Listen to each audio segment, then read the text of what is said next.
I used to buy these little mini quiches at Costco. They came in a nice box, maybe, I don't know, 42 or so to a box. And I liked them, but I haven't seen them in Costco in months, maybe a few years. And I got to thinking, how difficult would it be to make them myself? Well, it turns out it's not difficult at all. So let's make some mini quiches. To start my dough, I have here 1 1/3 cups, and I do things by weight, 7 ounces, 200 grams, and that's a train going by. And then I have 1/2 cup, 4 ounces, 113 grams of butter at room temperature. And I've got to confess something. I mean, we're all entitled to make a mistake once in a while, right? This is the second time I'm doing this dough because the first time I accidentally, rather than using 1/2 cup, I used 1/2 pound. Ugh. So this is 1/2 cup of butter at room temperature. And yes, I'm wearing a rubber glove because in a minute I'm going to get my fingers in there and smear this all together. Needless to say, that first dough, pastry dough, didn't come out right. Okay, I'm going to get my fingers in there now. And I saw on America's Test Kitchen, they explained why you do this when making a pastry dough. You want to get the flour particles, the proteins coated with butter, which inhibits their ability to link up and form gluten chains. The gluten chains are what give bread dough its elasticity, but when you're making a pastry dough, you don't want elasticity because you don't want it to spring back as you try to roll it out. So you get the butter well blended into the flour first, and that inhibits those gluten chains. Now that's much better. It should form a crumbly dough with just the butter and the flour. Okay, now I'm going to add 1 large egg, and this is at room temperature. I'm saying at room temperature because you don't want something cold to make that butter set up again. I have 1 tablespoon of water, and then I have 1/4 teaspoon of salt. And I'm going to blend all this together, and I should have a nice dough that I can shape. And if I have to, I can add a little bit more flour to this. I don't usually have to add any flour, and I've made this dough so many times. I use this for making savory pie crusts, like a salami pie, or and even then I might add some sugar to it. If I make a sweet pie crust, like for an apple pie or a custard pie, I'll add sugar to this dough so it has a little bit sweet flavor. I never understood why pie dough has to be savory when you're using it for a dessert. Pumpkin pie or apple pie. Look at that. Isn't that beautiful? And I've been making this since my college days. Not this same batch, you understand. But I saw this in a Graham Kerr cookbook. You know, he was the Galloping Gourmet. And it's such a successful dough that I've been using it for like, what is that, 55 years? Works every time.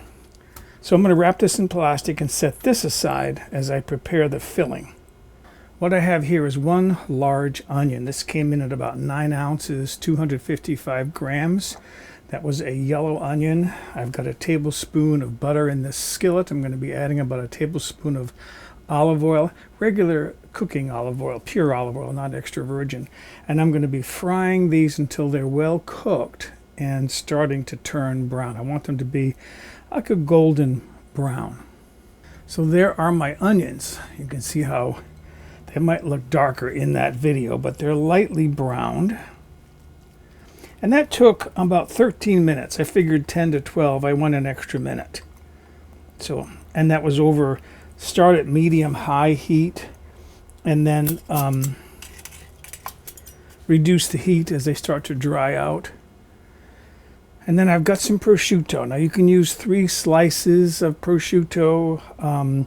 If you've got a store that has a deli where they have the whole prosciutto, and you can get 1 or 2 slices, kind of thick slices. That's what I started off with here. This is about 4 ounces of cubed prosciutto, and I actually fried this a little bit after I cooked the onions, just to give it a little more of a Maillard reaction, brown it a little bit, make it taste better. And then I have here 4 large eggs. And then what I have here is 1/4 cup of milk. And then to that, I'm going to be adding some heavy cream. So another 1/4 cup of heavy cream. So that's like 60 milliliters each of milk and heavy cream. Pour that in there.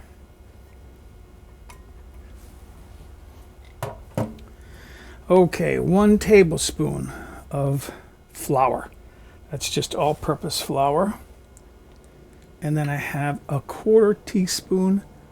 This is a 1/2 teaspoon of salt. This is regular table salt. And then a 1/4 teaspoon of white pepper. And a 1/4 to a 1/2 teaspoon of freshly grated nutmeg. I have here my nutmeg grater and brand new nutmeg pod. Just bought it this week. And I'm going to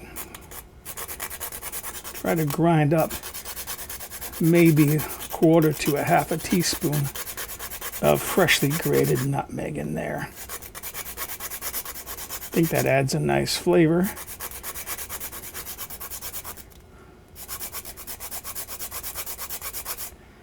That looks pretty good. Okay.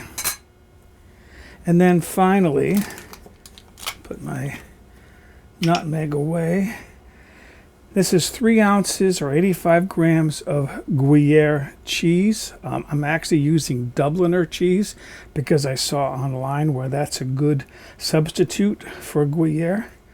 And I already had the Dubliner. And now you want to mix this all up till it's well blended. I'm going to be making my quiches in this, a regular cupcake pan. 12 cups, muffin tin if you want to call it that. Now how do you get your dough divided up nicely into 12 pieces? You could, eyeball it, cut it up. I've got another idea. Here's my scale. This is set to grams. My dough weighs 380 grams. So get my calculator out. 380 grams divided by 12 equals 31.666666666 all the way into forever. So about 31 and a half, 32 grams each to get 12 out of this piece of pastry dough. Okay, a little piece of pastry dough here. What is that? 23. Haha. Found a little piece of eggshell in there. I didn't know I had gotten a bit of that in there. 28. 31 and a half. That looks good right there. Okay. So now I have to shape this. You can use a roller. I've got a roller, but because I like to cheat, because it's fun, I'm going to set this out of the way. If you have one of these, it works. Turn it around. because I'm right-handed. And I want it to be about 5 inches, because when I figure the depth and the width, about 5 inches would cover one of those cups. So I'm just being silly, but it works. And that looks pretty good right there. That should be ideal. All right, get this out of the way. Bring this back in. This dough, I don't need to butter. Well, this is a non-stick pan anyways. So there's my dough. And let's see. Just kind of ease it in with your fingers. See, it just goes in real nice. You kind of just push it around a little bit. If you've got long fingernails, that could be a problem, because you could puncture the dough. That's it. That's ready to be filled. I have the other 12 to do, other 11 to do, and then I can start putting my filling in. So there they are, ready for filling. And by the way, if you haven't seen one of these, if you don't know what this is, it's a tortilla press. I bought it for like $20 on Amazon, and I do use it for making tortillas. In fact, I just did a video on flautas and taquitos, and I use this to make the corn tortillas for that. Now I want to try to get my filling in there without making too much of a mess. So I'm going to try using a disher here. This is called a disher. It's like a small ice cream scoop with a rack in the upper third of the oven. Heat your oven to 375 degrees Fahrenheit or 190 degrees Celsius. These are ready to go into the oven. Again, that was 375 degrees Fahrenheit, 190 degrees Celsius. And these are going to bake for 25 to 30 minutes, about halfway through the baking time. I'll rotate the pan around so that they cook evenly. Here they are, right out of the oven. Look at that. Isn't that beautiful? I got a nice bit of browning on there. Not a lot of browning, but a little bit. They're puffed up, but they will collapse down a little bit as they cool. Okay, so here's the plan. I'm going to eat one of these after they've had a chance to cool for a while. And these should, yeah, see how they don't stick. They just going to be easy to take out. After they've had a chance to cool down quite a bit, I'm going to eat one, as I said, but the others, I'm going to let them cool completely and then freeze them, because I've got guests coming for Thanksgiving dinner in a couple of weeks, and actually about a week and a half, and I'm going to put these out as appetizers. All right, I'm going to allow myself just one. I'm not really hungry anyways, but I changed the seasoning a little bit, so I am curious to see how these are going to taste.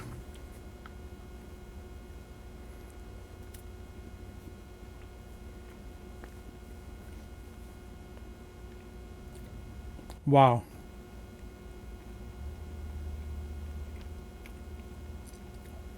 That's perfect. See, the last time I used too much white pepper. I cut that back and added more fresh nutmeg. It's perfect. It's so good.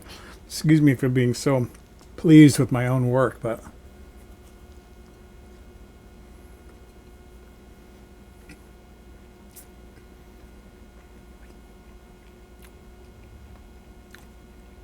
my guests are going to enjoy these. But right now, excuse me while I go enjoy mine. It's a mid-afternoon snack.